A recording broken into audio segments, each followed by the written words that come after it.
And in fact, the idea of sort of self-awareness, not only of individuality, but of the medium, is important. And this goes, for example, Bernini has this wonderful comedy of the two theaters, which unfortunately hasn't survived. And we have descriptions of Bernini's play, which literally had an audience in the play, a large audience in the play, watching the play, and then having another audience. And that moment where you're sitting as an audience and you're aware that there's this audience that's part of the play, it makes you so much more self-aware of yourself as an audience. So in a way, it took that idea of the play within the play one step further by staging it in only a way that Bernini could even conceive of staging it.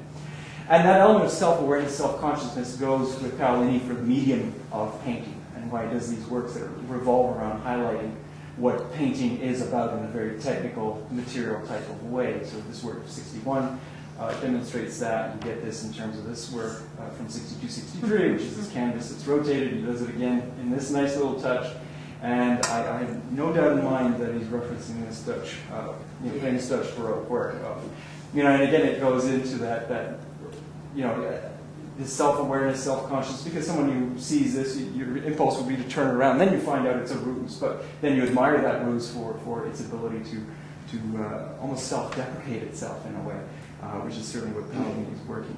The last aspect I want to quickly run through, since I'm running quickly out of time, is the embodied experience. This element of creating a very physical, material interaction with the work, which in part is tied into phenomenology after the Second World War. Merleau-Ponty was a favorite of these artists, but it goes back to the Baroque. And in fact, Fabro points this out in this lush, marble piece, which would remind Italians of the tradition of people like Bernini, and points out that you've got a figure under the sheet with no head.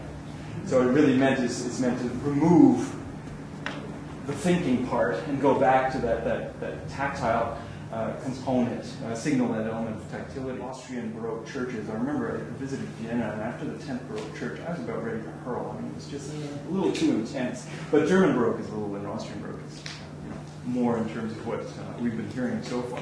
And obviously the embodied experience in terms of Bernini's attempt to translate the divine, the divine experience in very human terms by paralleling it to the orgasm is very typical device of the Baroque, and something which the artists of Povera were certainly drawing.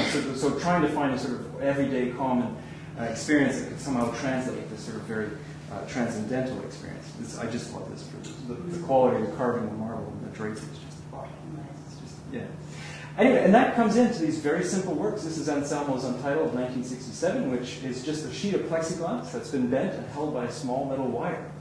And the beauty of this piece is you get this curiosity because you see this very odd reflecting element, but when you get close to it and realize that, oh my God, it's a sheet of plexiglass that's bent and held by a little wire, you recoil out of fear that this sheet is going to recoil at some point and bounce out and violently recoil. So and it really succeeds in that sense of providing this very physical response to a very simple, straightforward sort of work. And he does this with the torsion pieces, with this piece of fabric that's been twisted and twisted and twisted till it can't not be twisted anymore, or this another torsion piece, which in this case is leather that's been encased in cement that then is twisted with.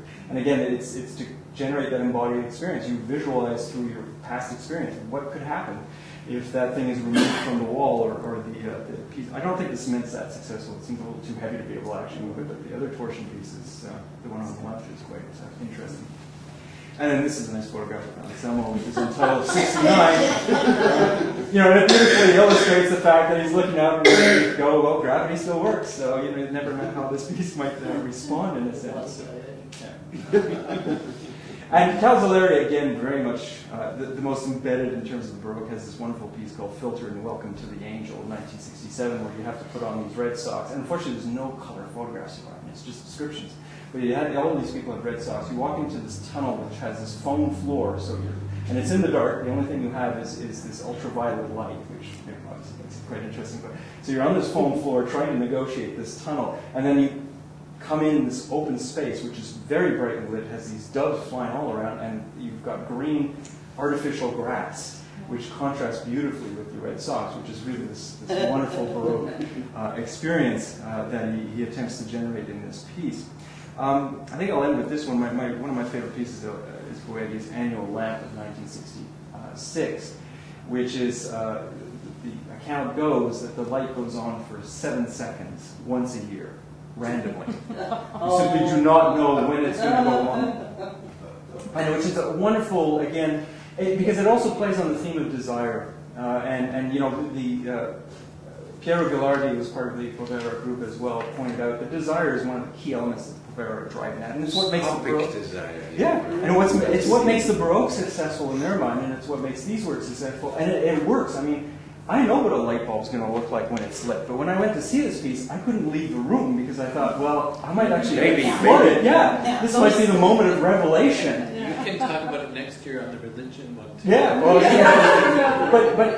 But you know, oddly enough, it underscores everything we bring to looking at artwork, let alone everything we bring in terms of faith, in terms of belief. You know, and again, a very simple, straightforward gesture that really illustrates this quite nicely. I said the last, but I forgot the infinity theme, and I'll just run through this quickly.